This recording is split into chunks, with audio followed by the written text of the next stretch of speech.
Viral di media sosial TikTok video perayaan wisuda yang dibuat seperti acara pernikahan. Video itu diunggah oleh akun TikTok @bu_bi_rabbit pada Minggu tanggal 7 Maret tahun 2021 lalu. Saat dikonfirmasi tribunnews.com, pengunggah bernama Nano Agus mengungkapkan, video tersebut dibuatnya dengan tujuan ingin merayakan wisuda sahabatnya dengan cara yang unik.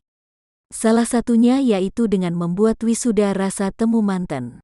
Yang wisuda sahabat saya, tujuannya merayakan wisuda sahabat saya yaitu dengan cara yang unik, wisuda rasa temu mantan, kata Nano kepada tribunnews.com, Jumat tanggal 26 Maret tahun 2021. Pria asal Situbondo, Jawa Timur ini mengaku awalnya perayaan wisuda sahabatnya tersebut digagas oleh beberapa teman. Karena walaupun wisuda dilakukan secara virtual, Nano dan teman-temannya menginginkan perayaan wisuda yang unik dan berbeda dengan lainnya. Setelah melakukan diskusi, akhirnya tercetuslah wisuda dengan tema pernikahan tersebut. Prosesi wisuda seperti pernikahan awalnya digagas oleh beberapa teman, yang sekiranya unik dan berbeda dengan wisuda orang lain meskipun wisuda virtual. Dari hasil diskusi beberapa teman tercetuslah wisuda rasa pernikahan, terangnya.